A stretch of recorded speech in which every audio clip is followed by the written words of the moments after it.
आर्थिक विचार पर पुनः चलेंगे। अभी कुछ देर पहले हम लोगों ने राजनीतिक विचारधारा को देखा था और राजनीतिक विचारधारा की कड़ी में हम लोग आर्थिक विचारधारा को भाग 2 में देखने का प्रयास करेंगे और फिर है सामाजिक विचारधारा जो अगले दिन कल हम लोग देखेंगे, जिससे कि आप गांधी को सिर्फ रटना नहीं है, गांधी को समझना है। मैंने एक किताब की भी अनुशंसा की है, वो है स्पेक्ट्रम का गांधी नेहरू टैगोर। गांधी को थोड़ा सा विचारों को भी, हालांकि जितना मैं बता दिया हूँ दैट्स एनफ, लेकिन फिर भी समय है भविष्य के लिए, तो पढ़िए उसको और समझने का और बेहतर प्रयास करेंगे तो अच्छा रहेगा। लेकिन जितनी बात मैं बता दिया हूँ स्वराज्य में, गांधी के लोकतांत्रिक विचारों में, गांधी के लोकतांत्रिक विचारों की कड़ी में वर्ग समन्वय में, गांधी की वर्ग समन्वय के क्रम में हमने जो साध्य और साधन की पवित्रता है, सर्वोदय है, सत्याग्रह है, अर्धसंक्षरवाद है, इतने सारे संदर्भों को राजनीतिक विचारधारा में अभी आपने देखा। अब हम लोग आर्थिक सिद्धांत और आर्थिक विचारधारा में देखना हम लोग का शेष है, तो ऐसे लिखेंगे, गांधी का आर्थिक सिद्धांत मूलतः, गांधी का आर्थिक सिद्धांत मूलतः ट्रस्टीशिप के सिद्धांत पर आधारित है, ट्रस्टीशिप के सिद्धांत पर आधारित है। पीटी में भी मैं इन बातों को बताता हूं कि ट्रस्टीशिप क्या होता है। ट्रस्टीशिप होता है कि स्वामित्व तो निजी है लेकिन उपयोग सामुदायिक होगा।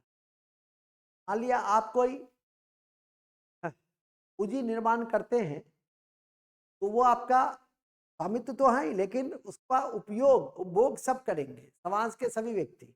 यही उनका ट्रस्टीशिप था और इसके लिए उन्होंने हृदय परिवर्तन पे बल दिया।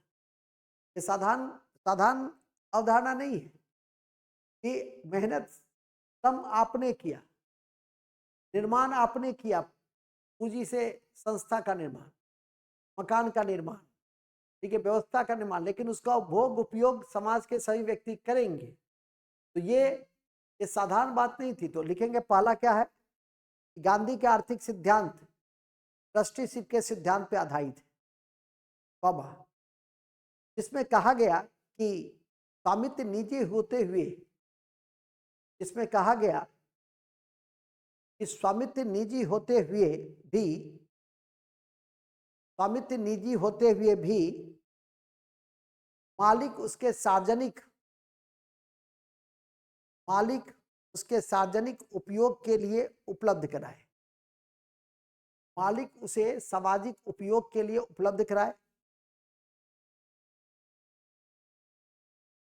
मालिक उत्पादन इकाई का महज संरक्षक है, मालिक उत्पादन इकाई का महज संरक्षक है,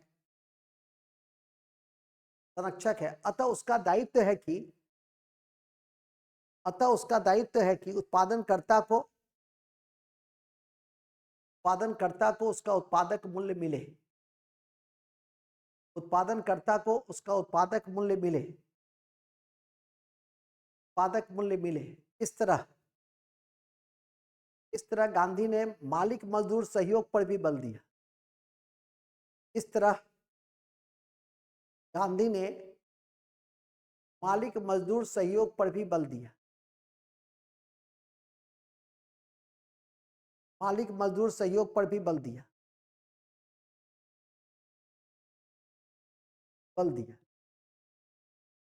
पैराग्राफ चेंज। गांधी जी ने आधुनिक औद्योगिकरण की आलोचना की, गांधी जी ने आधुनिक औद्योगिकरण की आलोचना की क्योंकि वह भारत के मशीनीकरण को पीछे ले जा रहा था, क्योंकि वो मशीन, ऐसे लिखेंगे, क्योंकि वह मशीनीकरण भारत को पीछे ले जा रहा था, वह मशीनीकरण भारत को पीछे ले जा रहा था और इसी क्रम में उन्होंने लघु और कुटीर उद्योग के महत्ता व्यापकता एवं आर्थिक न्याय के सिद्धांत पर बल दिया, आर्थिक न्याय के सिद्धांत पर बल दिया।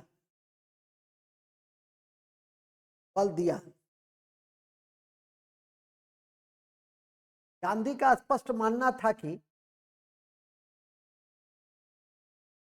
गांधी का स्पष्ट मानना था कि गांधी का स्पष्ट मानना था कि गांधी का स्पष्ट मानना था कि भारत बहुसंख्यक भारत की बहुसंख्यक आबादी गांव में रहती है और और कुटीर उद्योग के पतन से लोग पिछड़ रहे हैं। कुटीर उद्योग के पतन से लोग पिछड़ रहे हैं। लोग पिछड़ रहे हैं। बेरोजगारी बढ़ रही है। बेरोजगारी बढ़ रही है। बेरोजगारी बढ़ रही है एवं लोग गरीबी रेखा के नीचे जा रहे हैं। लोग गरीबी रेखा के नीचे जा रहे हैं। गरीबी रेखा के नीचे जा रहे हैं। गरीबी रेखा के नीचे जा रहे हैं। ठीक है, गरीबी रेखा के नीचे जा रहे हैं। गांधी ने अपनी आत्मकथा गांधी ने अपनी आत्मकथा हिंद स्वराज गांधी ने अपनी आत्मकथा ऑब्लिक एवं हिंद स्वराज्य में हिंद स्वराज्य में हिंद स्वराज्य में मशीनीकरण मशीनीकरण और आधुनिक पाश्चात्य व्यवस्था की निंदा की। आधुनिक पाश्चात्य व्यवस्था की निंदा की एवं रेलगाड़ी की आलोचना एवं रेलगाड़ी की आलोचना रेलगाड़ी की आलोचना किया। रेलगाड़ी की आलोचना किया आलोचना किया और रेलगाड़ी की आलोचना की। तो यह था उनका आर्थिक सिद्धांत। यह थी उनकी आर्थिक सिद्धांत, जिसे आपको याद करके रखना चाहिए। परीक्षा के दृष्टि से बहुत महत्वपूर्ण है। तो हमारी इन्हीं शब्दों के साथ तो जी इन्हीं शब्दों के साथ हमारी आर्थिक नीति भी संपन्न हो गई। अब हम लोग गांधी के